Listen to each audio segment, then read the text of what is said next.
Along with the longtime NFL tradition of the Detroit Lions, the Silverdome has long been known as a Supercross haven. Tonight, we celebrate the 20th year of AMA Supercross in Pontiac, Michigan. Hello, everybody. I'm Art Ekman along with David Bailey.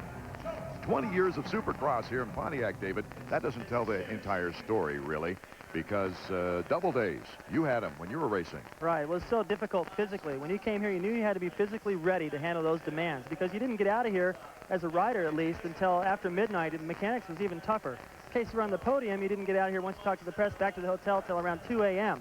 It was also on daylight savings when they ran the clocks ahead an hour, so no one's getting any sleep. I can remember coming in here Sunday afternoon, finding out they're running the track backwards. So always a challenge here in the Silverdome. Must not have bothered you too much. You swept 2 races one weekend here, I know, but this is really the house Supercross-wise that Bob Hanna built. That's right. Anybody doesn't remember past the McGraths, the Stantons, and the Johnsons, Bob Hanna was a legend. And he took the sport to a whole new level. He came in serious, he trained hard, and he set the pace for everyone else to follow, and he set records that are just now getting beaten by Jeremy McGrath. And one is that Jeremy may never beat, is that's his record here at the Silverdome. 9 wins, 6 of those consecutive. Jeremy goes for his 12th consecutive Supercross victory here tonight. He's been compared with great athletes in other sports. I think we even said that he was the Babe Ruth of Supercross on one telecast. And the more I hear it, the more I believe it. He has broken all kinds of attendance records in the various venues we've been in. And also, the TV ratings have doubled what they expected to be. So similarities, the Babe and Jeremy have a few. Our man down trackside, Marty Reed, he compares Jeremy's career with several racing stars.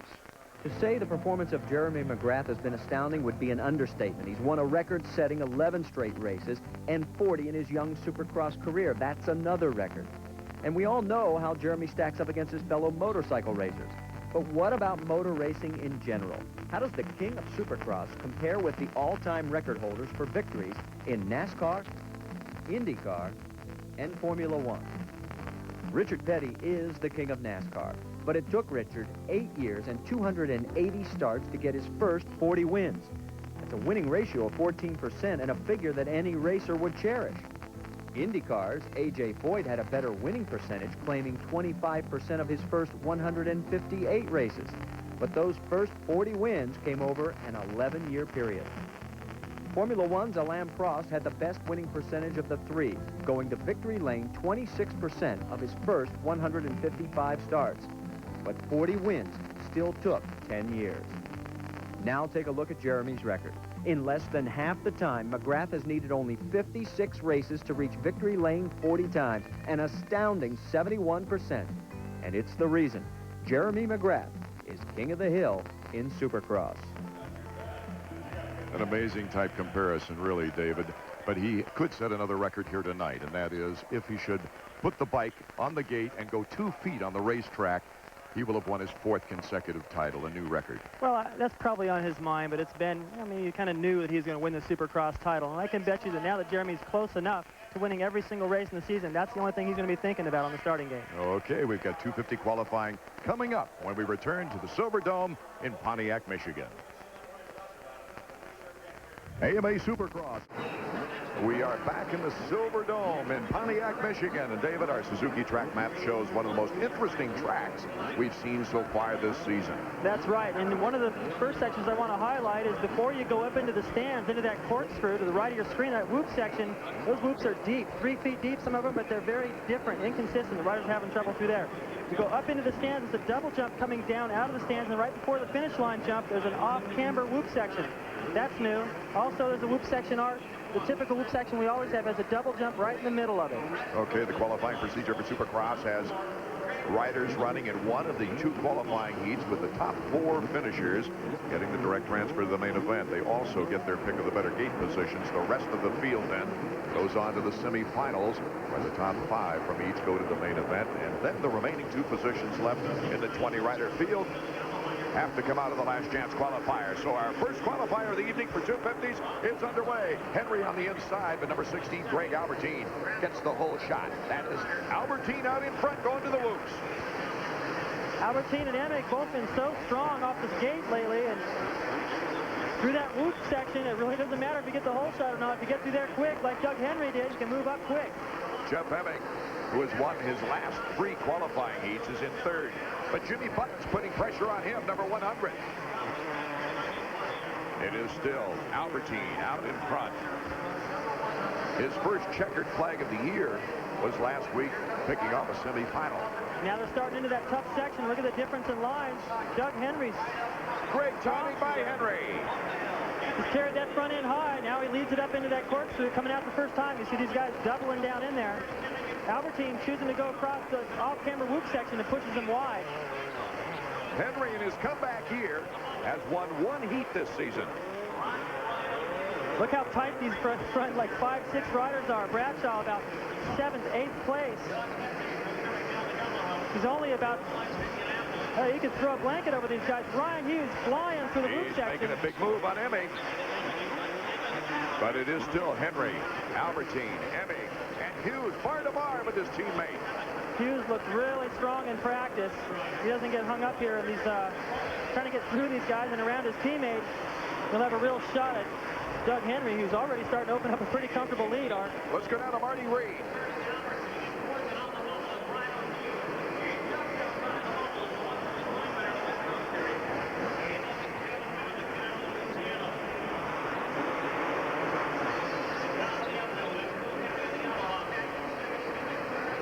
The race. That they were really psyched for this event. They wanted to break the string tonight on the winning streak of you-know-who, Jeremy McGrath. And right now they're running second and third. We might add, while Emig and Hughes are battling it out, looking to take over the lead, his teammate, their teammate Damon Huffman is not here tonight because of injury. And Ryan Hughes once again flies to that whoop section. He comes in there, clicks up a gear, and just goes into it wide open. And look how low he stays over the triple jump. He's making up a lot of time here and there. He almost hits the back tire of Doug Henry. Number 5 is Ryan Hughes. Number 2, Jeff Emig. Emig has been riding fantastic lately, but I think Hughes has been a little bit faster, and they had a tough time getting around Emig. If he can get around him quick, I think he can go up there and challenge Doug Henry, the leader, but Emig is tough to pass. Henry, Emig, Hughes, and Wyndham right now with Albertine in 5th, and Bradshaw moving into 6th around Jimmy Butler. See those riders crossing it up off that finish line jump. They swing the back end out to position themselves for the inside of that corner. See how tight they still are. It's a great battle for the lead, and Wyndham now just out of your screen. There he is right there behind Ryan Hughes. Is really starting to put on a charge. He caught these guys. Wyndham number 38. Those are the top 4. We see them in a great battle for second place. Ryan Hughes number 5. And Emig comes back on him with a block pass. And gives off just at the last second. Yeah, it's kind of a, I don't know. I mean, you got to get in there and get aggressive, but there he just did it again. Back and forth we go. I think Roy Turner may be a little nervous at this point, and especially if this was the main event. But these guys have really caused some problems for each other so far this season. If they could race the track and not each other, that's okay. Right now, they're still staying pretty close to the leader, so I don't think they've done anything Roy Turner could be upset with. Doug Henry continues to lead the Kawasaki's right now. Stay tuned. Supercross qualifying continues from the Superdome in a moment. Superdome 250 Supercross qualifying is underway, and Doug Henry is out in front. You see Greg Albertine. He fell at the end of the whoop section, that long whoop section, got up holding his shoulders, David. Well, I don't like to see that. He really needs to stay on 2 wheels and ride like he's been riding. I mean, he looks fine, and all of a sudden he's down. It doesn't look to me like he's riding the ragged edge, but every week he seems to find himself on the ground, and it's hard to build confidence when he's spending time on the dirt. Still, Doug Henry continues to lead as he goes to the straightaway. Right there, number 15, pursued by Jeff Emig. A little gap between Emig and Hughes now, but a big gap after the first 4 riders. I think the rest have said, hey, these guys are out in front. They're going to take the positions to go to the main. And Hughes, as he goes through there, he's feet off the pegs. He starts into that section so fast. Looks like he may be riding a little bit over his head, but he's been pulling it off. That time he just came up a little short on the double and lost his rhythm at the end, but he didn't lose any time. He actually made up time in the leaders. Now it's anybody's race. It won't be long until we'll see the white flag signifying the final lap. So we got a Yamaha out front, 2 Kawasaki's, and another Yamaha at the tail end of this battle. Here comes Hughes. All 4 of these guys are really starting to tighten up now. into that tight corkscrew. Henry still out in front, looking for his second heat win of the year. What a great comeback year this has been for someone you didn't even expect would be riding this year. Well, this is a fantastic heat race win if he can hang on to it, because he's had plenty of challenges, had to work his way into the lead. Plenty of places to pass out there, block pass, I should say.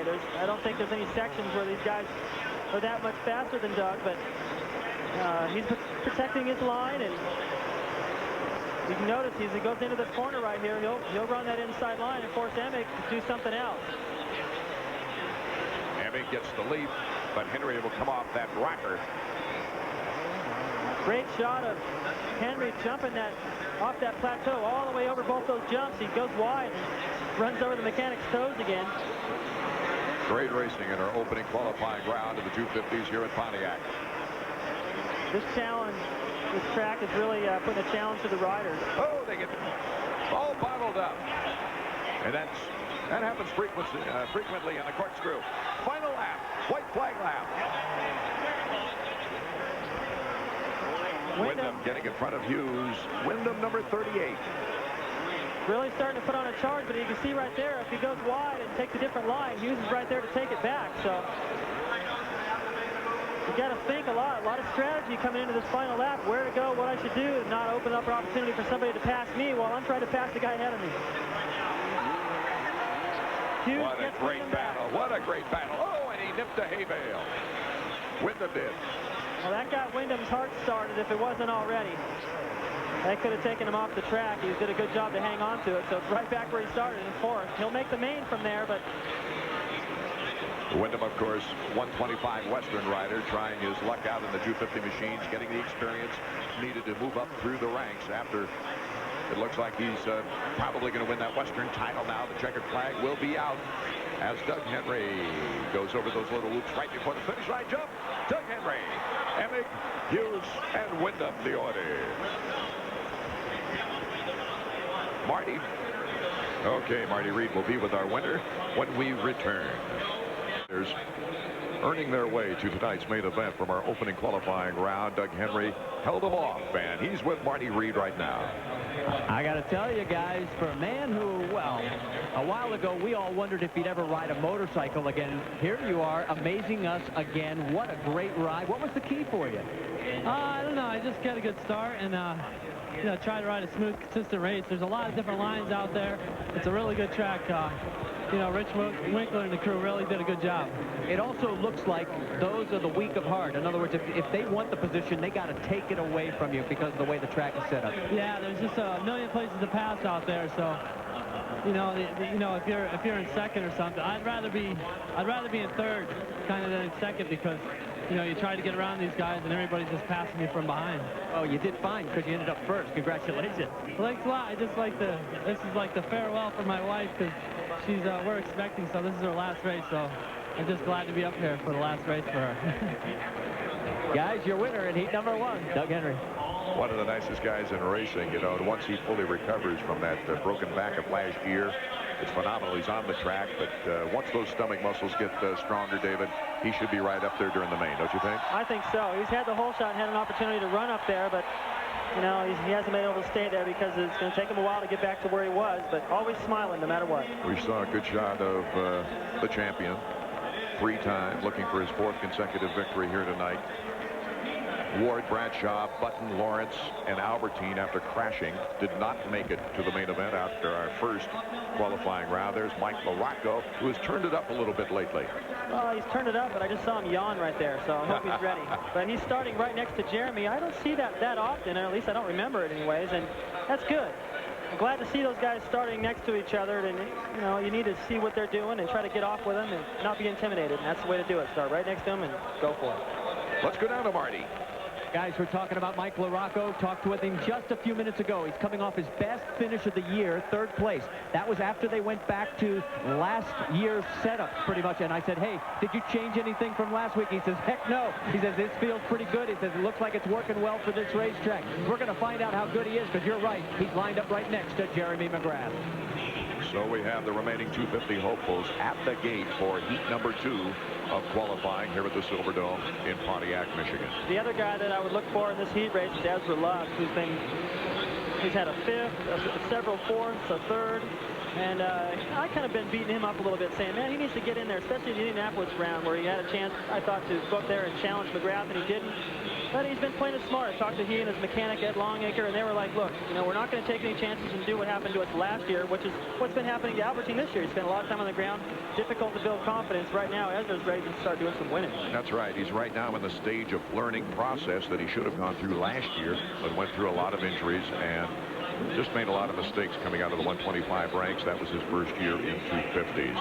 32nd board is up, so they've started to rev a little bit. And when it goes sideways, it'll be from 5 to 10 seconds before that gate drops. Jeremy McGrath, the incomparable Jeremy McGrath.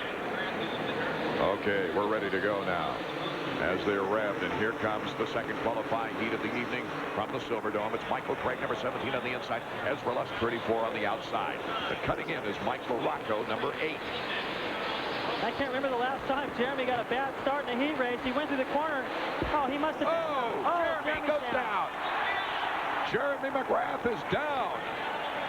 Well, I was about to say, last time I saw him get a bad start in the heat race, I don't even remember. He was climbing up the inside of the whoop section, passing everybody.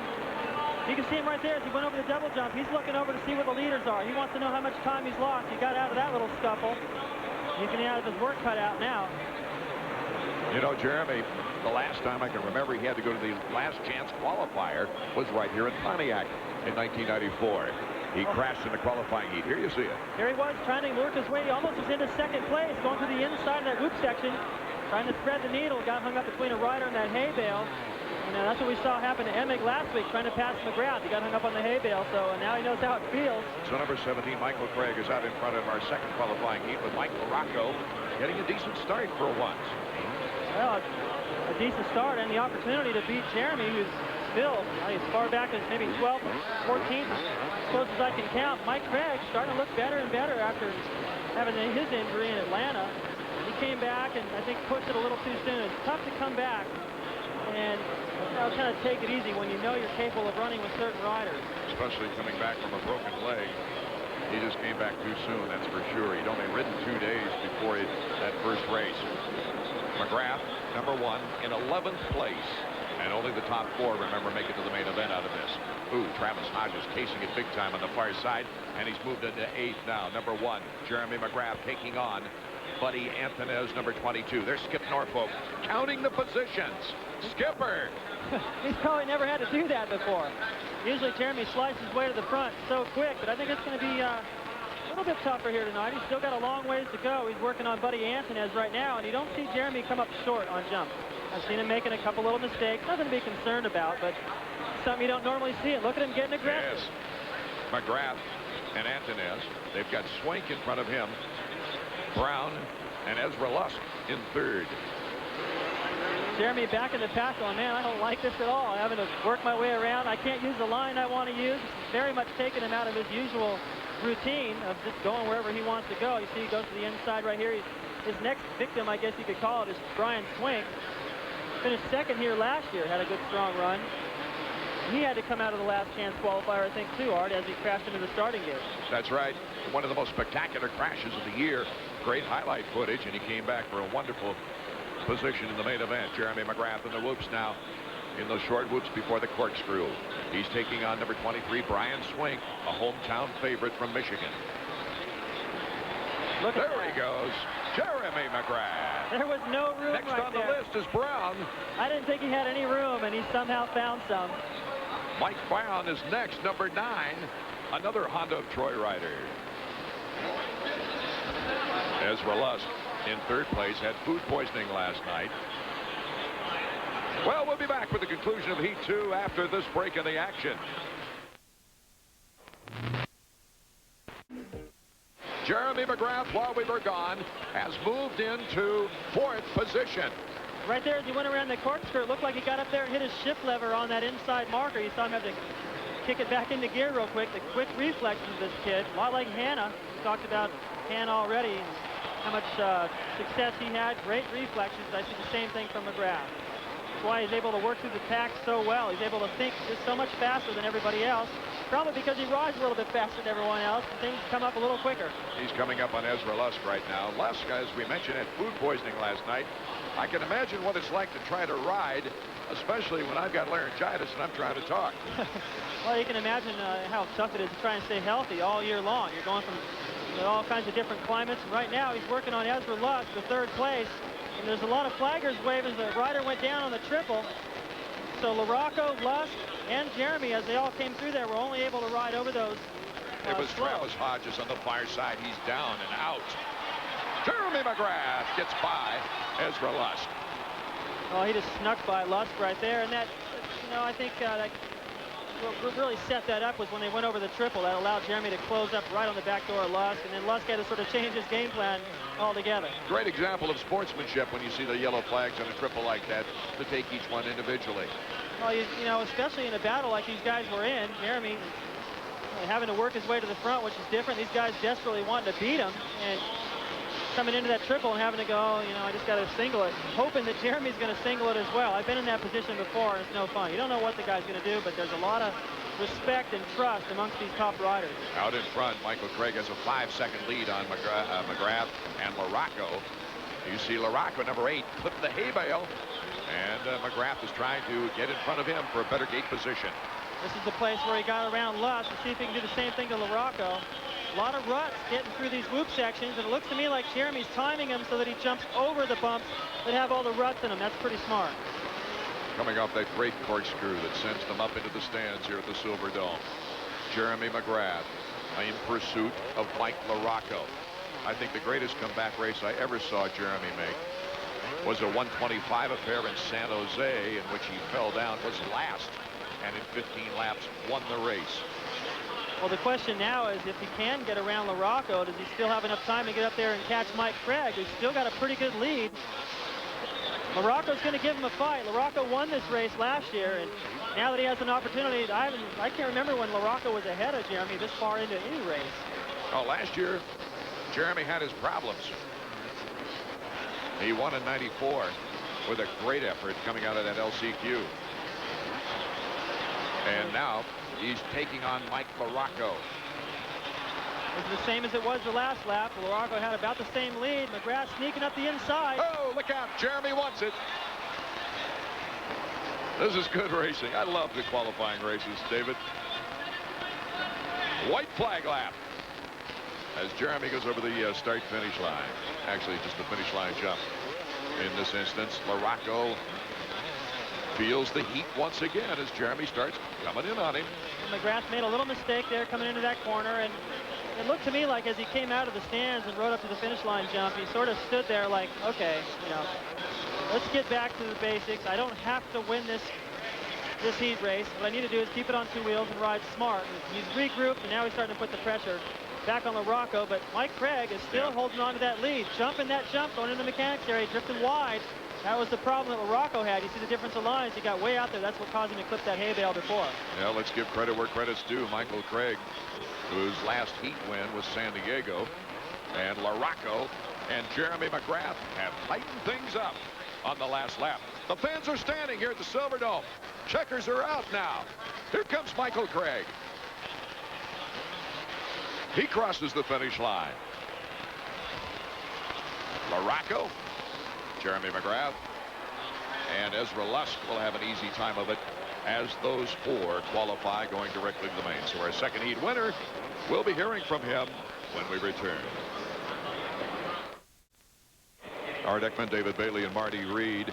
Round 12 of Supercross action for Pontiac Silverdome. Here's a look at the Suzuki results of the top 4 from heat number 2. And Jeremy McGrath had only lost 2 qualifying heats prior to this time, and he's never been as low as 3rd. Well, you know what I saw in Jeremy on that last couple of laps is it looked like he was trying everything he could do to try to get around LaRocco and maybe go up and challenge the leader, but it wasn't coming together for him. He made a few mistakes. LaRocco was riding good. He couldn't get around. It looked like he just kind of went, well, you know what? 3rd ain't bad. I haven't, they can't win them all, so I think that's just the composure he has. He knows he can come back to the main event, win it. It's got to be a good feeling for Michael Craig. Marty Reed's with him now. The man on my left has not raced with us since Dallas. What a way to say welcome back. Good ride. Yeah, you know, I felt really good in my heat race, my first race. I took about 6 weeks off. I rode Dallas, but I was hurting, and I hadn't been ridden in a month. And since Dallas, I rode 2 days. Came out here and beat these guys. My Honda Troy, I just want to say thanks to the whole team, Eric Kehoe, and I'm happy. You know, I got tired, and I'm going to admit it. I'm going to go out to the main and give it every lap I got, but I'm already tired after that. Yeah, you're sounding like you're puffing, so you're not as fit as you normally would be, right? Well, yeah, because, I mean, I've been going to the gym a little bit, but nothing's like riding a motorcycle. My arms really got me there. Well, so far, so good. His first heat win since San Diego. Good job, Mike. Thank you very much. Guys, there he is, your heat race winner. Oh, by the way, we should point out Jeremy McGrath qualifying for the main. That means, guys, all he has to do is take the start, and he will clinch the championship. Of course, I know Skip Norfolk right now is probably back there saying, please don't trip over anything. Nobody run over his toes. You know what it's like. Hey, by the way, I just thought about who you sound like up there, Art. Remember Johnny Most, the broadcaster? The Celtics. Havlicek, bang, it's good. You go for it. Yeah, Johnny Most. Yeah, okay. That's an unusual evening. It came on me so fast last night. We'll have the semifinals. Always exciting racing coming up next. Service had issued a hurricane warning before the main event, and Hanna was on the charge, passing Johnson, Lachine, Barnett. He'd worked his way into third, but he still had to pass Johnny O'Mara and Jeff Ward. And Ward, having trouble with the ruts, goes down, hands the lead over to the O-Show, and with 2 laps to go in the same corner, Hanna with an outside line passes Johnny O'Mara and takes over the lead. And to the delight of the crowd, with his fist in the air, Hanna picks up his 9th Silverdome career win. Unbelievable record, and Davey, Bob Hanna was really he is a vibrant guy. His personality is so outstanding too, with the fans and just the way he attacks things. He reminds me of Muhammad Ali, because he's like a boxer. He used to prepare himself for races. He used to get, he actually was really unfriendly to me, and I was his teammate. From day to day, he used to taunt the other riders. He didn't really like the other guys, and he came in there and he backed up everything with wins. So anytime you can talk that talk and win, people are still going to love you. Look at the magnificent crowd we have here once again at the Silver Dome. Got an AMA Amazing McGrath again. You know, the fact that he didn't win that first Anything heat race, can happen, it shows. Sure, you know, I mean, it'd be like Jordan not scoring any points in the first half. It doesn't mean he can't come back and score 30 in the second half. I like your shark fin story on Hanna. Well, Hanna, at one point when I was kind of looking up to racing, he had a fin on the top of his helmet back when he rode 500s outdoors. And he said that's because his bike was so fast, he needed that on there to hold him straight. Okay. All kinds of great banners as we now move toward our semifinal number 1. You see Larry Ward's bike there, the Honda Troy rider. He'll be in this semifinal trying to qualify for the main event along with Damon Bradshaw, Jimmy Button, Phil Lawrence, Todd DeHoop, who's from nearby Hudsonville, Michigan, Jeff Hedden, Kevin Crine, William Wilson, just to name a few of the riders. Way down on the list at the starting gate is number 16, as you saw him there, Greg Albertine, who crashed in his qualifying effort earlier. So the 32nd board is now up. The top 5 riders, don't forget, will go to the main event out of this semifinal round. Pretty healthy lineup for a semi. We've seen that a few times this year. All these guys very capable of qualifying out of the heat race, but not getting the start they needed, having to do it here. Just to the right is Jimmy Button right near the shack. And just a couple of bikes down from him is Damon Bradshaw with Jeff Hedden in between. That could be a good starting combination. Let's check it out. Albertine is known for good starts. He's got a nose out there, but Phil Lawrence, number 13 to the inside. Larry Ward, number 6. It's Larry Ward, Honda of Troy, going through the whoops. Well, he snuck through that first corner, did the right thing. Now look at the lead he's got going through the whoop section. So if you can get through that first corner clean and get to that whoop section quick, you can put a lot of distance on the rest of the pack. Larry Ward trying to recover after a slow start on the season. Had a broken thumb coming out of the European season and really got a slow start on things. But right now, here is the battle for the qualifying rounds behind him. Lawrence, number 13, the top privateer. Crine, a surprisingly good race here for Crine, who has had his troubles. Here comes Albertine, though, number nice 16. Line. That was a great line. He jumped the last 3, getting out of that whoop section. You see these guys getting all bottled up in that corner. Albertine doing the double down out of the stands. moves him into third place, and back behind this battle, Bradshaw right there going to the inside. He's still got a long ways to go. Ward already with a 4-second lead on number 13, Phil Lawrence, in second. Looks like the battle, though, is beat for second place right now as Greg Albertine tries to stay up on two wheels. This is where he went down at the end of the whoop section. Lawrence getting through there. Pretty clean, not real fast, but fast enough to stay ahead of Albertine. The battle back behind him, Prine still doing a pretty good job on that KTM, holding off Bradshaw. And Damon Bradshaw is having a horrible time on those whoops. Yeah, I saw him get out of control after the finish line jump too. So his timing's a little bit off. The track's starting to get rutted, and when it gets rutted like this, it's starting to get a little dry. You can see a lot of little rocks getting kicked up, and the track's technical enough. That's really adding to it right now. Out of this timing whoop section, you go up to the corkscrew. I'll bet that's deceiving going uphill like that.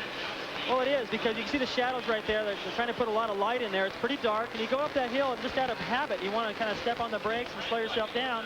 And because the dirt's so soft and you're going uphill, you find yourself stopped before the corner. You're like, whoops, I'm not there yet. You see a lot of guys leaning on that inside. Jeremy earlier knocked his bike out of gear that way. Larry Ward is our leader by a considerable margin here in the first semifinal round. The race to the checkers when we return to the Silverdome. Out in front right now, Larry Ward, Phil Lawrence, Greg Albertine, Jimmy Button, and Damon Bradshaw moving into the bubble as far as the transfer spots to the main. Number 6, Larry Ward, has just shined brilliantly earlier. Kevin Prine, we mentioned him as one of the contenders, has dropped out of the race. So Lawrence still maintaining that same lead over Albertine. I would expect Albertine to, I thought he was a little bit faster, but maybe he's just trying to be careful and keep it up on two wheels and make sure he gets into the main event. And perhaps he just doesn't have the speed to go up and challenge Lawrence. Lawrence is riding pretty good right now. And these guys are actually starting to pull away from the battle behind him, which Bradshaw is starting to become a part of, trying to put pressure on Button for fourth place. Well, before last year, Larry Ward taking second place in the points behind Jeremy McGrath. A non-factory rider had never finished that high. Guys like Lawrence were in the usual position of 7th or 8th in the point standings as a privateer or non-factory rider.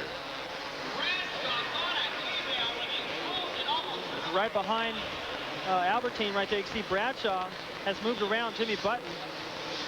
And he's starting to actually really close the gap. So He's maybe picking Button up, may have been holding him up. Coming through the whoops, there's Bradshaw right there. Look at all the whoops in the whoop section. All the ruts are starting to develop. That makes it really tough for them. Let's go down to Marty Reed.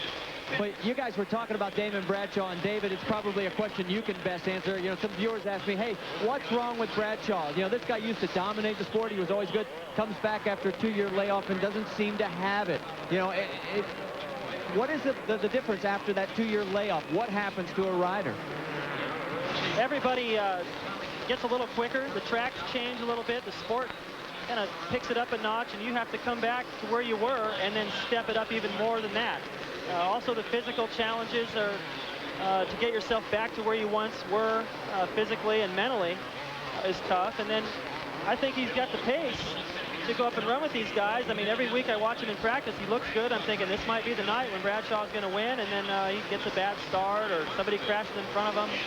Doesn't mean, you know, the results he's had doesn't reflect how good he's been riding. He's just had some bad luck, and in some cases he may have put himself in bad positions, but I think he's learning, and before the end of the year, he's going to be real tough.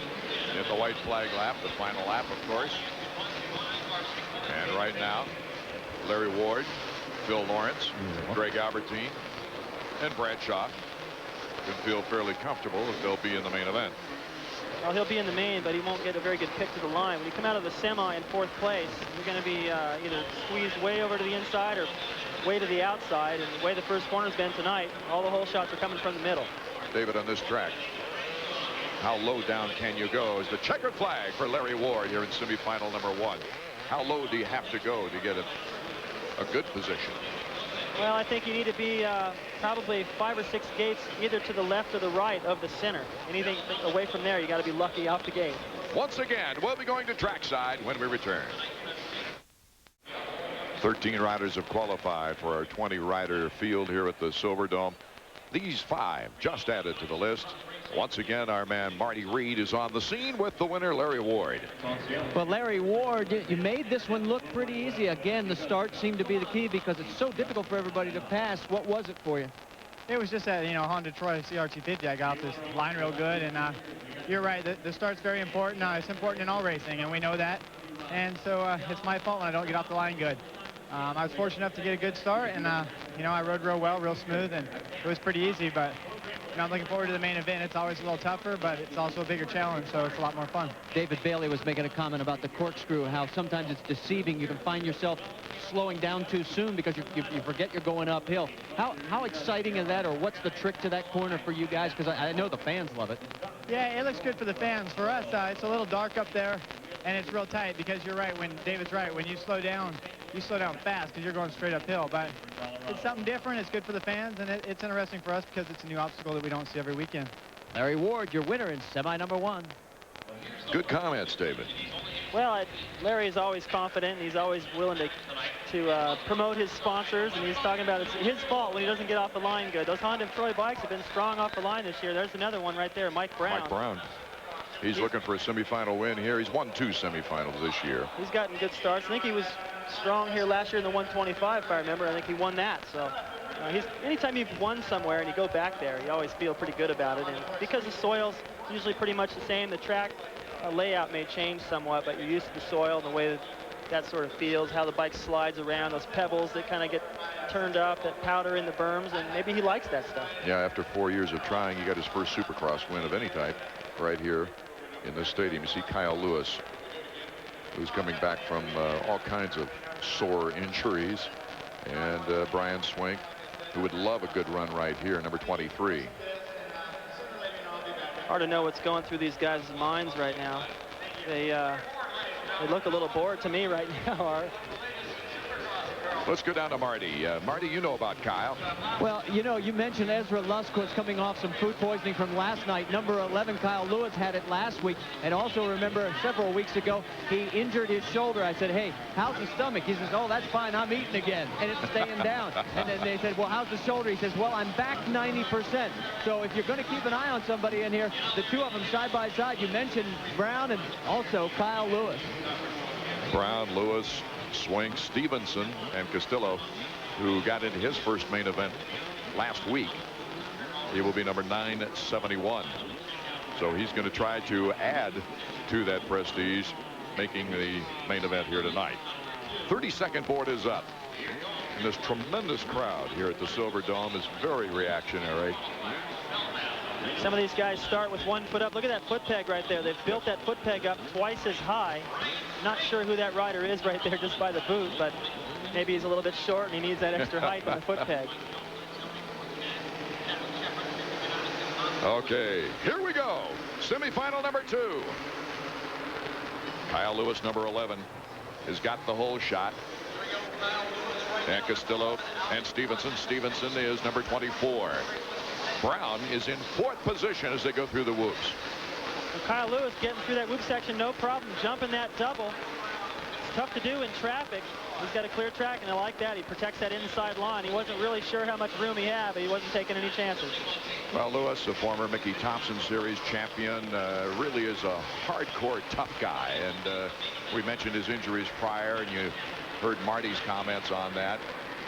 And he just likes to get out and bulldog it. Well, it's easy for him to sit out right there, but he wants to race.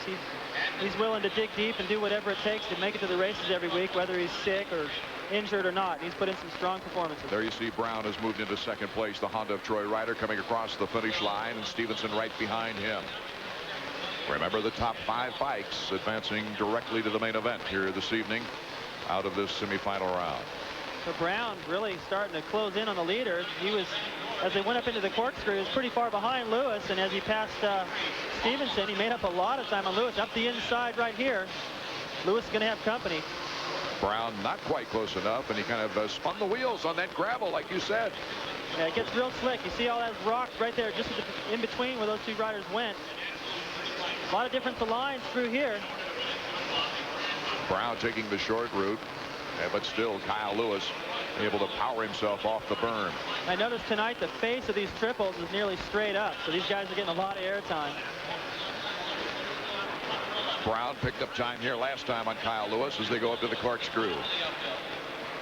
You don't want to position yourself really to the inside of the guy unless you think you can go up there and make the pass. Otherwise, when he slows down and goes around that inside barrel, there's no room for you. You got to sit there and wait. It'd be easy to stall the engine. So well, too, and if you knock the rear tire, you're as in much danger, just as much danger as he is, right? Sure. You want to position yourself to the outside so you can carry a little bit more momentum around the corner because they're jumping that double coming out of there. So we've got a battle going on here in the semifinal round number 2 as Brown trying to pursue Kyle Lewis. Denny Stevenson in a pretty safe position there in 3rd with Antonez in 4th. More Supercross from Pontiac when we return. Welcome back to the second semifinal round. Here is a replay while we were gone. Mike Brown takes into Kyle Lewis. Yeah, right up the inside. Lewis left the door wide open, and Brown had to go all the way across the track, cut him off, make sure that pass stuck. But either way, he took over the lead, and he didn't do any harm to Lewis. So now Brown's starting to open up a huge lead. He's the fastest guy on the track right now. And probably a lot of times what you do is you look for lines for the main event. While you're out there this last time, you just check it out and see what you think is developing and think about how you might want to set the bike up different too. Brian Swink, who had a horrible start, has now moved into 5th. Let's go down to Marty. Well, guys, you were talking about Brownie and Jeff Nutter, his mechanic. You know how we talk about these guys communicate with each other? They have a sense. Even when he was in 2nd place, Jeff Nutter put up a board saying, "Focus, it's your race." And he looked at me and he just smiled and he nodded his head. He knew then that he was going to catch Kyle Lewis. It's really uncanny sometimes. The mechanics really know when their riders are on. And the mechanics, I don't think, David, get enough credit. Well, they got to work so hard. I mean, if you think about what they have to do, they don't get a chance to be sick. You hear riders being sick. If the mechanic's sick and that bike's not ready, everyone, that's a bummer. And I remember my mechanic having problems with the truck, having to drive from cities that are so far apart and try to get everything ready, and that's not easy. We're looking at a battle for 3rd and 4th. They're teammates from the Great Western team. Oh, look at that, bar to bar. Antonez to the right, and Denny Stevenson, number 24. Brian Swink is coming up very rapidly right behind them. Yeah, Swink has caught these guys from a little ways back, and right there. Oh, he goes by Stevenson, David. Yeah, neat line on the inside. He just starts out of the corner of that long rhythm section. He jumps the first double, then he has to jump the tabletop and positions himself perfect to the inside. That was the right time to use that line. Boy, he was nowhere in sight at the beginning of this race, and we've got the white flag, the final lap, as going across is Larry Ward in 1st place here in the semifinal round. I should say Mike Brown. I'm sorry, Mike Brown of Honda of Troy. And we've got Kyle Lewis in 2nd place. Buddy Antonez, who used to be a teammate on Team Peak with Jeremy McGrath back in 125 days. He's in 3rd. And then number 23, Brian Swink in 4th. But 5 will qualify. And Denny Stevenson looks like he's having problems in 5th position. Well, he's really dropped off the pace. Final lap for Brown right now. He doesn't really look like he's slowed down too much. Lewis still holding down 2nd, but these guys behind him are starting to gain in. There they go, right by, into the outside. A good battle between Swink and Antonez. White flag is flying on this lap as Mike Brown, circulating the track, has got a great chance. One more time to that corkscrew. You got to keep focused on the final few yards. The checkers from Mike Brown. It's got to be a good feeling. Here comes Kyle Lewis, number 11, getting some pressure from Swink in 3rd.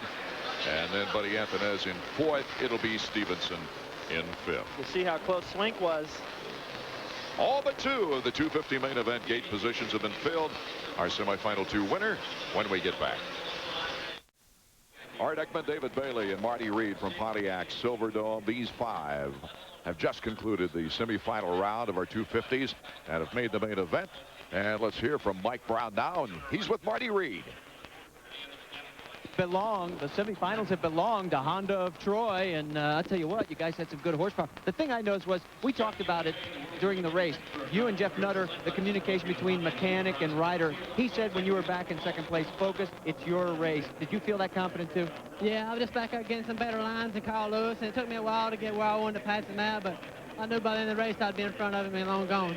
track conditions. I saw a couple of guys get cross-rutted a little bit. They had to make some nice saves. Are you worried about that come main event with 20 laps out there? Yeah, it'll be bad, but I like the ruts. I mean, this is where I guess my track that I start doing good at every year. I mean, hopefully now I can come out there and finish in the top 5. Well, you heard that Honda to Troy as far as the semifinals are concerned. Froggy, back to you up top. There we go. Now, it certainly wasn't a Detroit accent, that's for sure. He's from Tennessee, folks. Before the 125 main, it's a Suzuki riding tip with Greg Albertine. Breathing. It's something you do every day, 24 hours a day. You even do it in your sleep. But it's surprising how many motocross riders forget to breathe during the heat of battle. Without a good oxygen supply, muscle tissue will quickly become tired. Many racers experience muscle cramping or arm pump-up when they're not getting enough oxygen to their muscles. And since the brain also needs oxygen to function properly, many riders who aren't breathing properly may find it hard to concentrate on the track ahead. Some guys make it a point to concentrate on breathing whenever they're in the air, going over a double or triple. Others pick 1 or 2 easy places on the track where they can relax, exhale, and then take a good deep breath as they prepare for the next section. It sounds like a simple thing, and it is, but your racing will definitely improve if you take time to breathe. For Team Suzuki, this is Greg Albertine.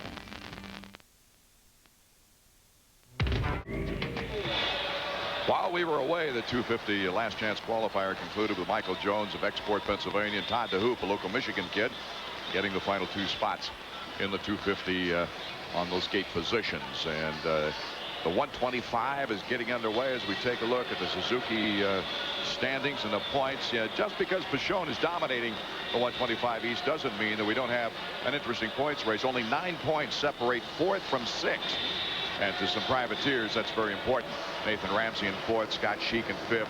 Has got a 3-point lead on Brian Deegan, trying hard in the next 3 races to get into that top 5. What did a top 5 mean to you early as we take a look at the champion, the defending champion, Mikel Pichon? Well, early in my years Supercross riding, I was just hoping to make the main. Then after a while, top 10, I was happy to get there. I kind of took it in steps, Art. You know, I wanted to finish in the top 10 a couple of times before I started thinking about the top 5, and then you know, I started looking at being on the podium, and once that happened, it all came pretty quick for me. Taking a look at the Suzuki starting grid, of course, we breezed by Mikel Pichon and John Dowd, 1 and 2 in the points. We also got guys like 441 Robbie Skaggs, who went from 16th after the first lap to 6th in Houston, and is looking for a much better finish here tonight. Yeah, it looks like Pichon here is taking a hot lap. This is they let these guys take a parade lap, and they take a little last glance at the track. It's changed a little bit since the last time they were out there. Some sections they've fixed a little bit with the dozers, and other sections are a little more rutted in the face of the jumps. You can see over to the right of your screen, there's some ruts going up the face of that jump before they go across in front of the starting line. And that gets tricky. You know, last time they were out there, those might not have been that deep, and he needs to know that, and he'll take note of it in case he gets a good start, or sometimes a bad one. He'll have a line in the back of his mind he needs to take in case he gets buried in traffic. Pichon and Dowd next to each other there at the gate as we see them pop in. Mikel Pichon has been just a terrific rider, running away for the last 3 races, winning 5 on the season. Let's go down to Marty Reed. Well, guys, keep your eyes on John Dowd early. Talked to Brian Berry, his crew chief, and they were talking about the fact that he got a serious case of arm pump during the qualifying, the heat race, and he's not, you know, he took the parade lap very slowly, and I've been watching him, and he has a concerned look. Now, it looks like Pichon has got his hand up, and yes, Chad Watts is working in there. Let me just see if I can jump in. We may have another spark plug foul. Whoa. No, it looks like it's the brake pedal, or the shifter. Yeah, he's got a little adjustment on the shifter, so he looks like he's ready to go. It's actually the, looks like on the brake pedal side, Chad had a couple of wrenches in there. It's hard to see because it was behind his foot, but I think he was adjusting either the play in that rear brake or the height of that rear brake pedal. And that's just a guess, but with those wrenches in there like that, I think I may be right. Send it back to me, Dan. Marty? See right there, he's... Yeah, you were right. It was the height that they wanted to get the adjustment on. 30-second board is up now as we get set for the 125 East main event. John Dowd John Dowd was picking the foam out of his goggles, it looked like. Maybe sweat he sweats quite a bit, and he's trying to give that sweat a place to go or something so it doesn't splatter in the lenses. I don't know. It's hard to tell from up here. Okay, we're just about set now for what has proven to be some excitement here in the 125s. The Eastern Division with 2 more races after this. Revving it up, and we're off. Grayson Goodman with another hole shot. Grayson Goodman out of Texas, one of Jeremy McGrath's friends. Lives north of Dallas, fighting it out with Ferry. Here comes Dowd to the inside. James Dowd's got the angle. Nice move. He just gets in there and puts a block pass on Goodman. Goodman's been getting off the line great lately. He's got the inside line here. Pichon is in 8th or 9th place. Well, this is what Dowd was hoping for. We talked to him earlier, and he was hoping to just get up there and have a chance to run with Pichon. Right now, he's got his hands full with Goodman, and you can see Ferry right there behind him, and Pichon still not in your screen yet, so Dowd will get his wish. Dowd pretty much picking his spots against Goodman as he makes his move up the hill. Ferry sneaking to the inside, number 20. Oh, but a good race underway in the 125 main event. So Goodman in that corkscrew losing a couple of positions. There's Pichon working his way up. He's behind Deegan right there. Quite a ways off the pace right now. He's got a lot of work to do to catch up to your leader right here. John Dowd, he's already got a little breathing room, but Ferry's coming quick. Pichon is in 12th place. You can see Pichon just going into the first turn at the very back of your screen right there. He's got this whole whoop section to do before he gets caught up to the leaders. John Dowd, can he hold the lead? That's the big question. Is Mikel Pichon slicing through the field?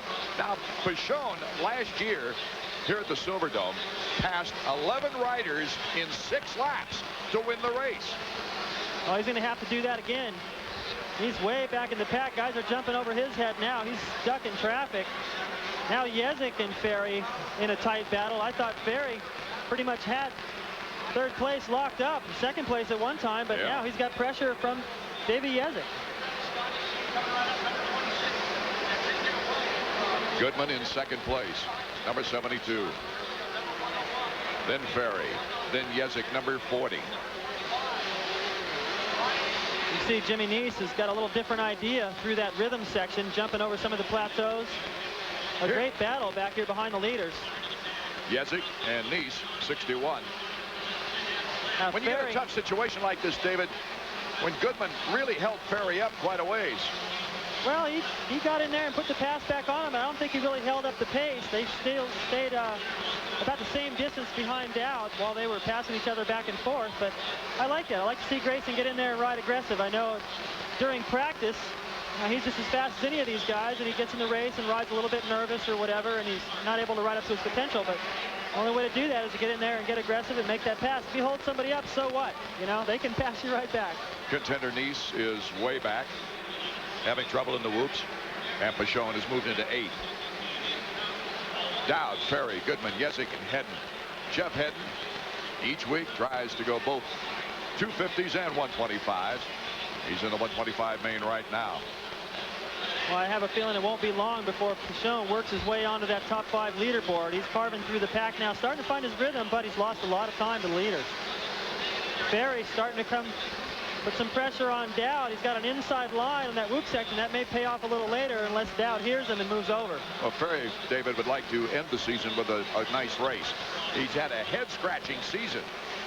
Well, I think Dowd has too. I mean, he probably didn't expect to see himself in the lead, and you know, he's moving back to 125s. He really didn't know what to expect. Found himself leading the series, and he admitted that it kind of got to him a little bit. But both these guys want to get a win. They want to beat Pichon bad. There's Pichon, and looks like he's in 6th spot. Stuffs it into that left-hander before the triple, trying to get a run. He took a little glimpse over to his left to see where the leaders are. He's keeping tabs on if he's losing or gaining any time on the leaders. He doesn't care what place he's in. If he's not losing much time, then 15 laps is a long time. John Dowd, our leader, after failing to qualify at Indy, he tried something new. Stayed away from the bike during the week. Came back in Tampa, won the heat race, took a 2nd place. But he did work out, of course, this week. He started back to his training schedule. Here comes Ferry on the inside track. Ferry making the best decision there. Well, that last lap through there, I thought he had a pretty nice run on him, and I thought Dowd might be able to hear him and cover that. But He didn't hear it, and Ferry made a good pass right there. And it'd be interesting to see if Dow can get him right back. He's trying for him on that inside right there, but it's just not enough. Let's take another look at that now as we see him in the whoops. Up the inside, you'll see that Dowd kind of cased that double. Ferry got over it a little cleaner. That allowed him to maintain more momentum, and he had the inside. Cut him off perfect. He actually slowed down just a little bit in the turn just to make sure Dowd couldn't come back under him. Pichon is now in 4th place. He's got Grayson Goodman in 3rd in front of him. And he's gaining on the leaders, Art. There's plenty of time. Ferry, number 20 in the lead. Oh, exciting 125 action. We'll be back with more of the main event. 125 main event. Tim Ferry. He's looking for his first win of the year. But look at Mikel Pichon. He's gaining fast on the front two. There he goes to the whoop-de-doo section. Over that double, no problem. He's been faster there. He jumped. He only touches twice in that last half of the whoop section. He's making up a lot of time there. I say he's clicking off about a second a lap on the leaders right now. And there's plenty of time for him to close in and put pressure on these two guys. They're kind of battling amongst themselves right now. I don't think they're holding up the pace. I think Pichon's just faster. Tim Ferry out in front. John Dowd not far behind. Dowd winning the Atlanta race when Pichon, of course, had that big get-off and crashed up the corkscrew. Dowd's keeping the pressure on. They're a little slow through that corner, and you got a glimpse of Pichon going up the hill just as they were coming out. As soon as they realize he's coming fast, that's going to change the complexion of this battle. He's only 4 seconds off the leading pace. Well, now they are holding each other up. They held each other up in that corkscrew. They're holding each other up in all these tight corners. See what happens to the whoop section. Tim Ferry is giving way. He started in the whoop section very slow. Let him by. I don't know what's going on with Ferry. It looked like he just lost his concentration or something. Now he's taking lines that he hasn't been taking. Doing everything completely different. Pichon's probably going to go right by on the inside. Ferry's looking around way too much. He needs to focus straight ahead. So it's John Dowd out in front with Pichon closing into 2nd place. Here's the whoop section of Pichon. Makes it easy. Mikel Pichon winning the last 3 races in a row. Not just winning it, but just running away with them. Tonight, he's had to battle from behind. He sure has carved through the pack quick. There's a halfway sign, and he was, I don't know, as far back as maybe 14th at one time. He's worked his way at the halfway point all the way into 2nd place. And Ferry, I don't know what's going on there. He doesn't look anything like Tim Ferry I saw in the first 5 or 6 laps. Looked like he just completely lost his concentration and gave up. Yeah, there's a rider that was in contention for the title last year. Pichon even mentioned disappointment that Ferry wasn't more competitive. Oh, Mikel Pichon. Came up a little short there. It looked like he went into the face of that triple and got into one of those deep ruts, lost some of that momentum. You see his mechanic, Brian Barry, saying, fight, man, fight. You wanted this opportunity. It's here. Now fight.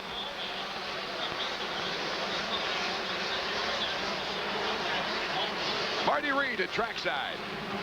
Well, guys, I'm wondering if the arm pump situation might not be a factor for Tim Ferry, because you're right. I mean, he keeps looking over his shoulder like he's just hoping this race was over. And here we are in the 2nd half, and we got to keep an eye on John Dowd. Remember, he had a serious case of arm pump in his heat race. Look at that different line there. Pichon all the way over the outside jumps that section, and that's going to get the crowd into it. That may make Dowd a little nervous. Well, he's been nervous before and has not reacted well to it. Pichon to the outside this time, just taking a different line than Dowd. Neither one of those guys got over that double jump in that section. The lap rider right there did a good job. It was nice of him to stay out of the way, not affect the outcome here. The way Tim Ferry is fading in 3rd, Scott Sheik might catch up with him. Scott in 4th, looking to make a run at Ramsey behind him for 4th place in the points. They're already lapping James Eichel. He's not having one of his best races, but that just shows you how far up through the field these guys are already starting to lap in the 2nd half of this race. If you had to bet, would you say Mikel Pichon will make his move? John Dowd sticking it out, though. Well, John's not going to want to give this up. You know, he didn't qualify in Indy and handed over the points lead to Pichon, and he wants to prove that had that not happened, Pichon would have had his hands full for the title. He may have a good points lead, but he's going to have to fight for this race win. And Pichon tries to sneak that wheel up there. Does he have him? We'll check it out. Great race. Pichon goes wide, and Dowd can't block him. John Dowd had the angle, but didn't time it right. It was tough. He wasn't quite close enough as it came into that section. He got into all that gravel on the inside and tried to put the move back in there. Now it'll be so important for him to hang on to Pichon and keep the pressure on. He's not close enough, and Pichon makes a mistake. It won't do him any good. He's got to stay right on his rear fender, especially when they get into lappers in case Pichon makes a bad decision. Here's another look. Coming through the whoop section, watch Pichon. He jumps his double perfect. Dowd coming up short. Then he hits that next jump, Pichon, and jumps almost all the way to the end of that whoop section. Dowd probably could have gassed it a little harder there, but I think he was trying to be just a little bit too polite. And that's good sportsmanship, but when you want to win races, you need to get in there and be just a little bit more aggressive than that. He's probably thinking about that. He will after the race anyway. Well, Pichon won the title last year in only 3 wins, but never got out of the top 4. And this year already 5 wins in 8 races this year. Well, Pichon's starting to carry a lot of momentum around that corner, but he only did the double that time. Tim Ferry went down. So his woes increase. The Honda stopwatch. Let's check the interval. About 3.7 between first and second, and Pichon is just starting to pull away. Dowd's already starting to lose a little time. Tim Ferry appears to be in pain right now. He's in the corner right before they enter the start straight. He's off the bike. Pichon. He's off the track. That's right before the corkscrew. He got out of shape going through the whoop-de-doo section, went off the track. He's lost a lot of time now to Dowd. I'd say he's about 8 to 10 seconds behind now. And that's what I was talking about. He needed to keep that pressure on Pichon, stay there, be on Pichon's mind. Perfect guess. 8 seconds behind. But he's made it up before. Well, the question, I don't think he bent anything on the motorcycle, so he seemed to be faster. There's a look at Ferry now. He's hanging on to his knee, it looks like. Uh-oh. Checking out the lap time. This is a beautiful track. There's so many innovative things on this track. Well, it's proved to, there's been some surprises out there. See what his lap time is. Pichon, this is a lap time on a guy who went off the racetrack. 1:13, I would say. That's normally around just maybe 1:03 or so. So he lost about 8 to 10 seconds with that mistake. Okay, here's Dowd, our leader, going up toward that corkscrew. That same position was a popular off-the-track situation in the 125s earlier in the qualifying. Here comes Pichon through that whoop section. Let's see if we can find out what happened. I think that what happened, he got in a rut. He was off balance, and he just couldn't stay on the racetrack. It's a little bit narrow through there as they go up into that corkscrew, and fortunately there was a little gap for him to go between those hay bales. Otherwise he might have crashed. There's DeCoster with Tim Ferry now, so he'll limp off. His race just fell apart. He had the lead, he came from behind, got in front, and then, I don't know, I think perhaps Marty was right. His arms pumped up, and he just wasn't riding like he was supposed to, made a mistake. And Pichon's only 3 seconds behind Dowd right now. He's starting to pick it up, and you know, the interesting thing now is where Pichon made up that time. Dowd probably won't let that happen again. He'll know where Pichon is faster, and Pichon has actually started riding around a lot slower now. We can get a shot of him. He's apparently given up. Yes, very, very slow. Standing up as we see Dowd coming off the corkscrew. White flag lap. Perhaps Pichon knows it's only a lap to go. He just went around the mechanics area and got that board. He's riding really slow, so it's hard to say if he just knows he's got second locked up and he doesn't want to do anything weird on the last lap, or something maybe happened to his motorcycle. But Dowd didn't keep it upright. He could probably fall still and win this race. It's got to feel good. Dowd would pick up 3 points on Pichon. With still 2 races left. Well, behind Pichon, you can see how slow he's going now. He's not going nearly the pace that he had before. Maybe he did something to his motorcycle when he went off the track, but behind him, Sheik and Ramsey are closing fast. So if he loses those 2 spots, Dowd will pick up a lot of points. Sheik and Ramsey going at it, as we mentioned earlier. Their battle is really for the top 5, and Sheik goes down. Ramsey. As we take a look at our leader, there's Sheik, number 26. Bad break for him as he tries to gun it for a top 5 position. John Dowd, our leader, the checkered flag, our 125 reader. His second win on the season. And Pichon, a leisure second place. Well, it was a fine ride for him, but I guarantee he's not happy with second. Nathan Ramsey third. We'll be right back, hearing from a winner after this. Very unhappy Mikel Pichon, who inches forward to his second consecutive 125 Eastern Crown. We'll take another look at Pichon's off-the-track incident. It appears that Mikel is more disappointed about the mechanics of the situation rather than anybody on the track. Yeah, it's hard to say. I don't know why he's mad. It looked to me like this was just his own fault. He could be upset with himself for that. But he made a mistake after that. That might be what he's mad at. 125 results. Dowd, Pichon, Ramsey staying in front of Sheik in that battle for 5th. And Davey Jezik, one of his finer performances of the season for Jezik. In fact, it ties his 4th place finish. Or correction, 5th place is his second best of the year. His 4th place finish in Atlanta. So let's go down now to Marty Reed. Well, you mentioned it. He won in Atlanta. Now he wins tonight here in Pontiac. You've got to be one happy camper. Yeah, that was pretty good. You know, I was, Pichon was kind of going a little better than me there. I don't know if I was a little tight or whatever, but I just kept telling myself to hang in there tough and, you know, maybe something will happen. And it did, so, it came out in my favor. Well, Brian shared with us that you had a bit of arm pump in the heat race, and we were wondering if you were going to be able to hold on. Take us through what happened on the spill. You had the best view of it.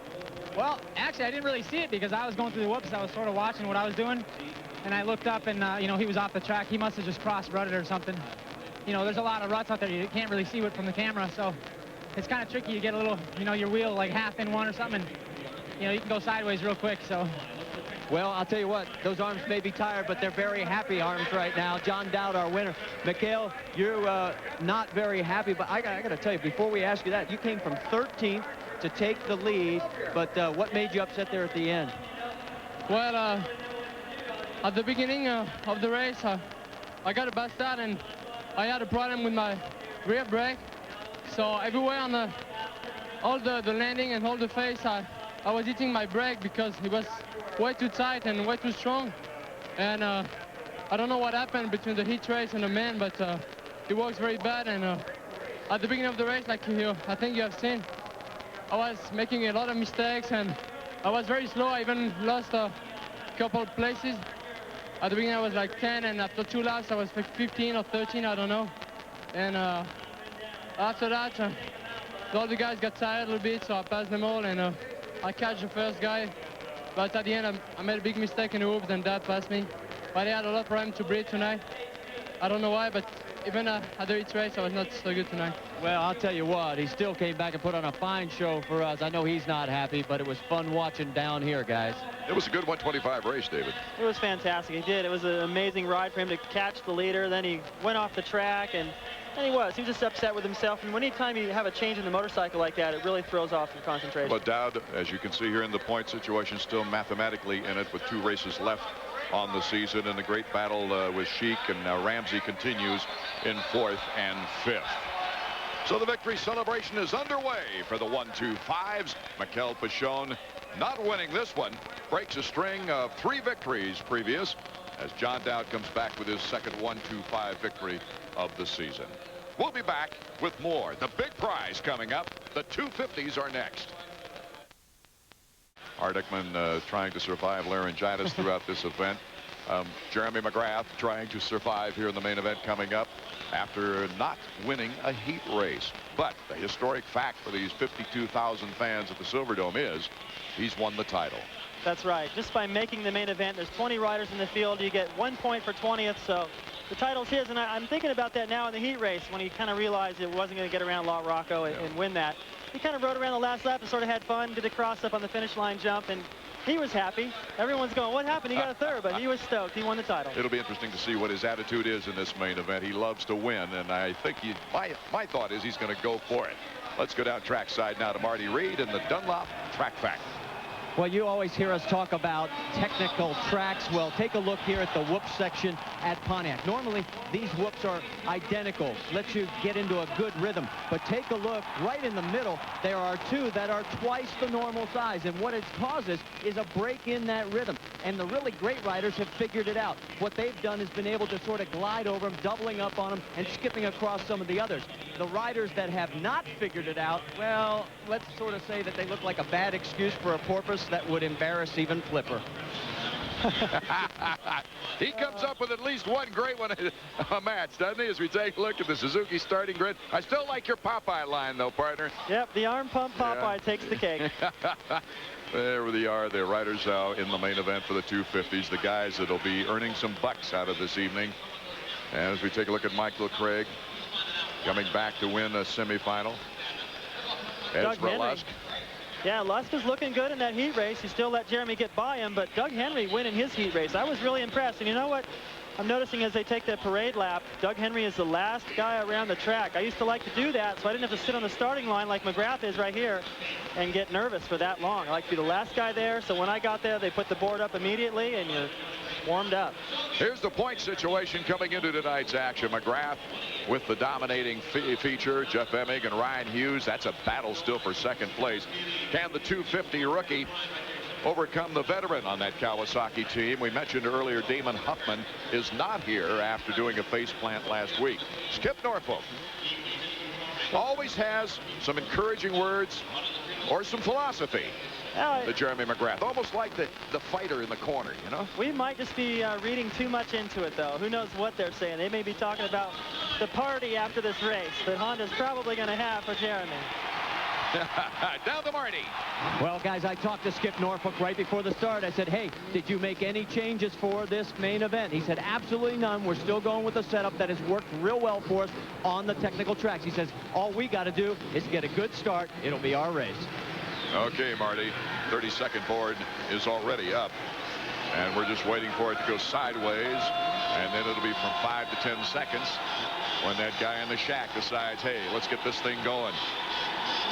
You'll hear the bikes over this tremendous crowd probably revving at the time the board goes sideways. There is the champion for the 4th consecutive year, breaking a Bob Hanna record of 3 consecutive Supercross titles. Okay, they're revving now. Let's see who can get the whole shot. Jeremy McGrath got a very poor start for him. Ezra Lusk, 34, is out in front. McGrath is buried at about 8, but he came out of it clean. McGrath in the whoops. Ezra Lusk is being pursued by Henry. Henry 15 to the inside, and it's Hughes, number 5.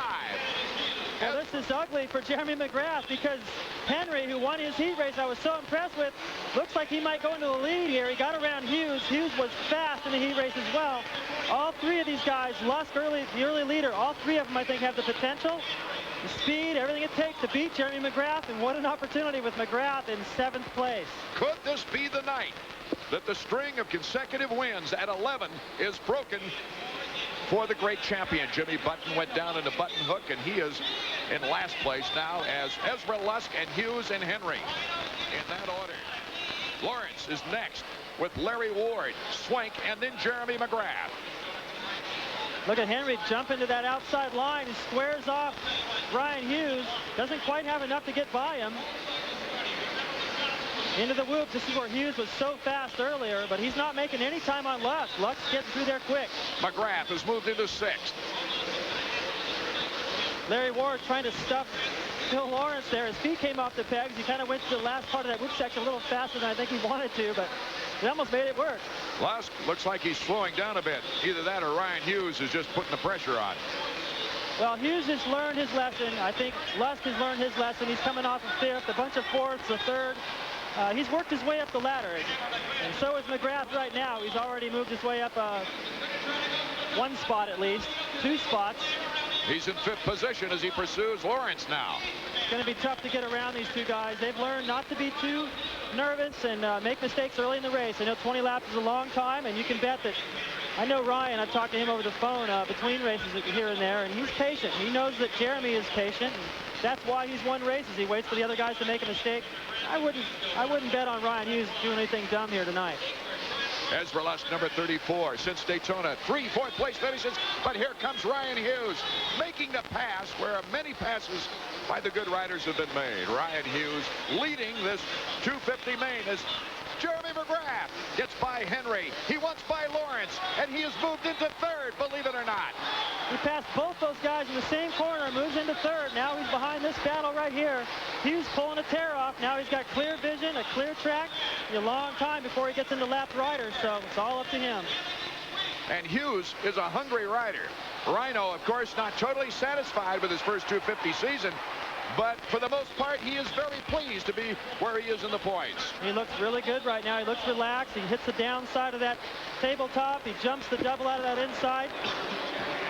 See, he works his way down the left side of that straightaway, so he gets into that berm there to the starting line with a lot of momentum. He doesn't hit it square and slow down his speed.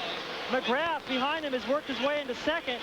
That's because Lust went down before the button hook, before the cut back up in the stands. I saw Ryan Hughes sneak just a little peek over to notice that McGrath is now the man stalking him.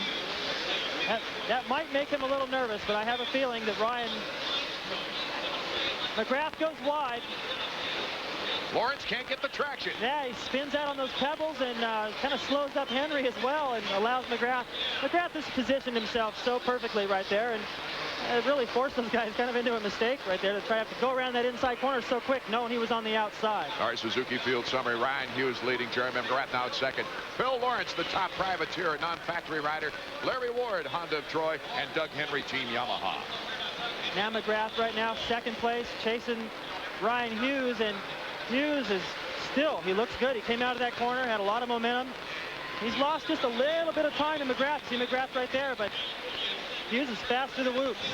McGrath's not going to catch him in there. Well, he said tonight's the night. If he's going to beat Jeremy, it would be an interesting thought, would it not? If he can hold him off. It'd be pretty amazing. I know these guys are friends. They ride together quite a bit. Look at this battle, though, for third place. Ward, number 6, yes. Privateer. Another privateer, Larry Ward, on actually the independent team. Both these guys. It's the next tier from a privateer up to the factory. So these guys' bikes are working good. They're getting better throughout the season. They're getting good starts now, and it shows. They're battling for a podium position right now. Phil Lawrence has had an outstanding non-factory year. He's trying to get back into the factory scene. He was a team rider on the 125 Team Suzuki squad.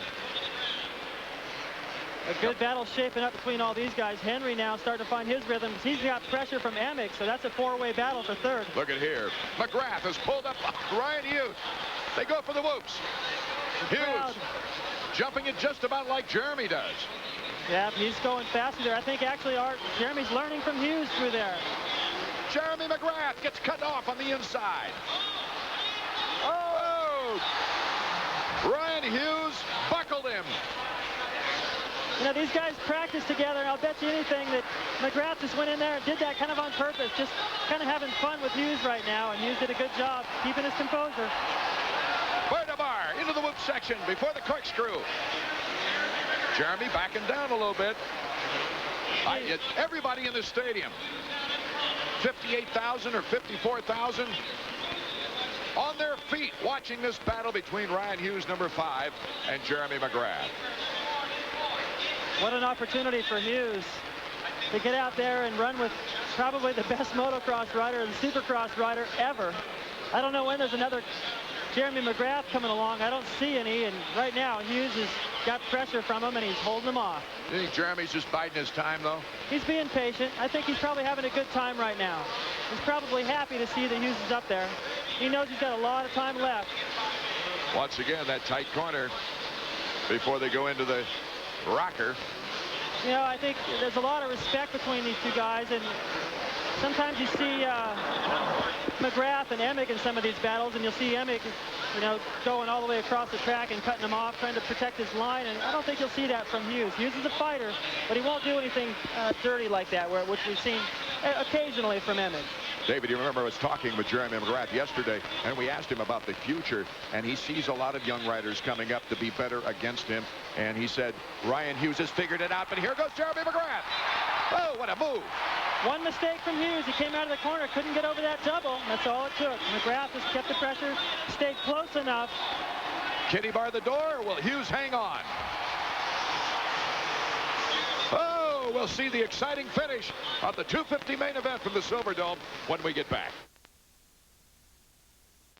And that is, if I don't get a good start, do I really want this win bad enough after I've already sewed up my 4th consecutive Supercross victory? Well, I think that's pretty obvious. I mean, the guy is in the heat race. 3 races to go, David. Have you ever seen that happen? He doesn't even need to be here.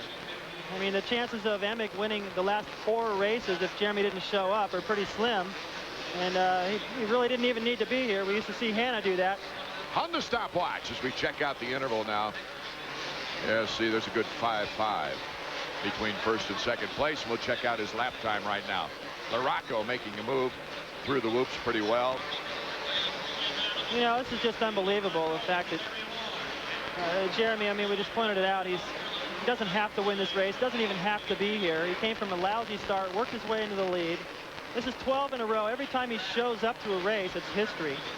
And Ryan Hughes, though, I'm really impressed. He's not that far behind, and he's getting closer and closer every week. The Swingster got in front of Lawrence, moving into 4th. Lawrence running across that off-camber whoop section. He's got pressure now from Lusk. Well, Swink likes his hometown atmosphere here in the state of Michigan. That's for sure. Number 23 as we take a look at Jeremy McGrath to see what his lap time is. Probably going to be right around a minute. Fans in Charlotte, you know, take it to heart. Jeremy, even though he's wrapped up the crown, he'll be there next weekend. 101 for Jeremy. And he's opening up about a second and a half a lap over Hughes.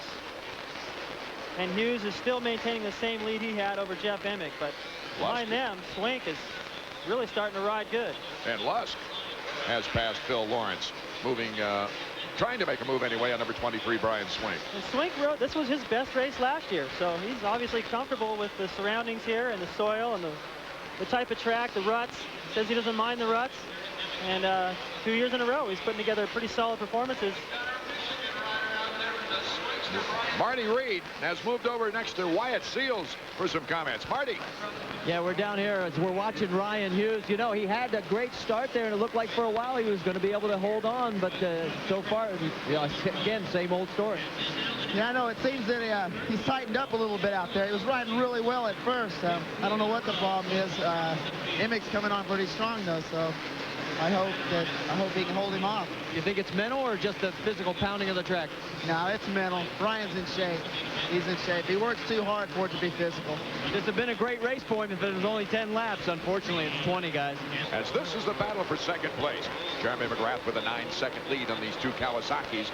Number 5, Ryan Hughes and Jeff Emick. So far, Ryan's been able to hold the veteran off. Well, it's been like this for several laps now, and Emick's got some different lines here and there, and he caught Ryan pretty quick, which leads me to believe that maybe Ryan's arms pumped up just a little bit, or he just started losing his rhythm because he was running the pace with McGrath for a while, led this thing for a long time, and it's kind of all falling apart for him right now. But he's still hanging on. Whenever Emick gets up next to him, he's got an answer for it. These 2, of course, had battles in the past. And let's go down to Marty Reed. Well, we're down here with Jerry Albrecht, and he's sending signs. I get a kick out of you. You're not worried about 2nd place. You're telling him -9 to McGrath. You still think you got a shot?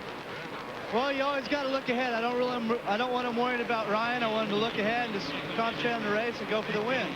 Well, that's a great attitude, guys. Now, can he execute? 9 seconds. That's a lot to make up in the final lap right now. This is a white flag lap, and Emick in front of Ryan Hughes. Now, we thought that was the last lap. They was actually they're coming up on the last lap. They used a different flag there, and Ryan's starting to make little mistakes. Look just behind him, number 34, Lusk, is gaining fast. With a lap to go, if Ryan, Wyatt better put a signal on the board to keep him sharp on this final lap, because Lusk can sneak in there and grab it from him. 3 laps. Here's our leader, Jeremy McGrath, looking for career win number 41 and his 12th consecutive Supercross victory. Well, about the only thing wrong with Jeremy right here that I can see is his jersey came untucked, Art. I can't find anything else wrong. Oh, fashion statement, maybe. Whatever he does is, he comes from behind, he wins with the whole shot, no matter what the track's like. Tonight, the other guys were going so good in the other heat races and stuff, and he got third in his. I thought, well, maybe that's an indication of the things to come in the main event. He's already wrapped up the title, but still doesn't matter. He's out front and able to kind of ride sort of cautiously and take his time with the big lead.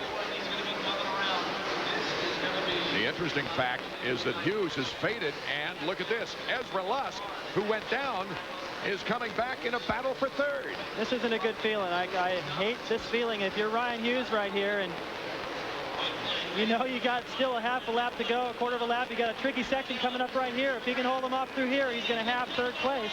This is the white flag lap as Jeremy crosses the finish line.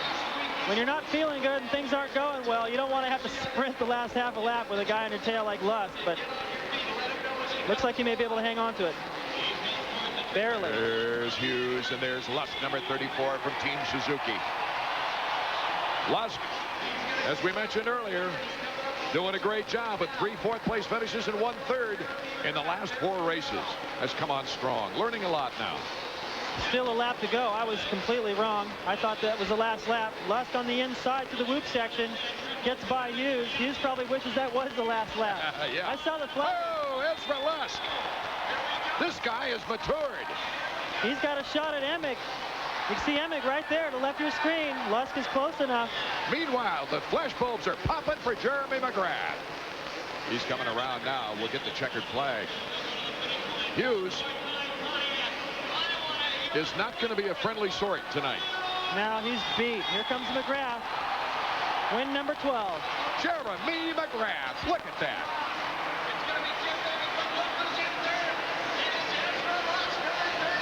So perfection reigns once again. And Ryan Hughes in 4th with Brian Swink unofficially in 5th. So we'll be right back to hear from the champion as you see him waving to the crowd here in the Silver Dome. Congratulations by Jeff Emick. We'll be back hearing from Jeremy in a moment.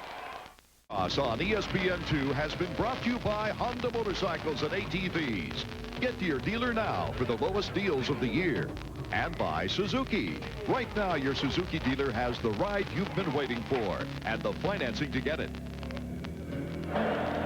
Jeremy McGrath and Skip Norfolk celebrating their 4th consecutive championship. And David, as you pointed out, when Jeremy waves to the crowd, Skip keeps the bike going. That's teamwork, let me tell you. But Jeremy, as we look at our results page now, gave everybody a shot. Everybody had a shot. Jeremy and Emick actually were about the same on the start back in about 8th or 9th.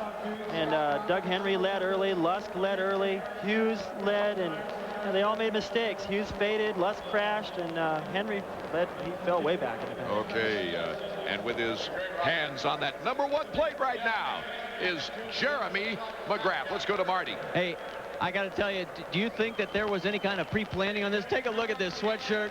First 4-time ever Supercross champion, 4 in a row. Congratulations. You know, this was just phenomenal watching this take place. The heat race didn't go as well. Did you have any doubts after the start in the main when you knew you had to play catch-up again?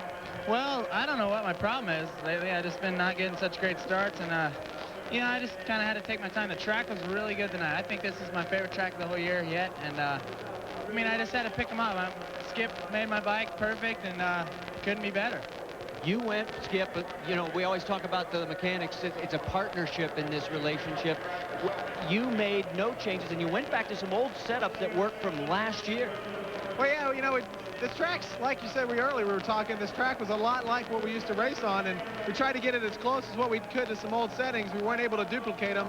Might have been a little better if we could have, but, you know, we're going to take this. It's great to be standing up here, and 4 championships. It's awesome. I'll tell you what, I want to bring Tom Mueller in. He is Vice President, Pro Racing AMA. Stay in here, Skip. You've earned the share of this, too. I'm going to just hold the mic over. Tom, make the presentation. That's number 4 you're holding right there. Thank you, Jeremy. This is for you. The AMA has a 70-year history in racing. You're going to go down as one of the greats of all time. 12 in a row this year, 4 championships, and you're one of the greats, and we thank you for what you've done for our sport. Thanks, Tom. You know, I mean, I can't even believe it. You know, me and Skip here, we're living a dream, and we got to be the luckiest people there are. And thanks to AMA, you know, it's all been possible. And, you know, without you guys, I wouldn't be here. I'm going to tell you something. The dream's going to continue for 3 more weeks because that's now the next goal. Can he win all 15 races? And it's Charlotte next, St. Louis after that, and Denver, Colorado as we take a look at number 1. He doesn't have to change that plate at all. And that was the pass for the lead, pass for Ryan Hughes. All it took was one mistake, and Jeremy was close enough to take advantage of it. And to answer Marty's question, can he win them all? Mark, from what I've seen, absolutely. McGrath with a perfect 300 points in the point standings. And Emig and Hughes still in a bona fide battle for second.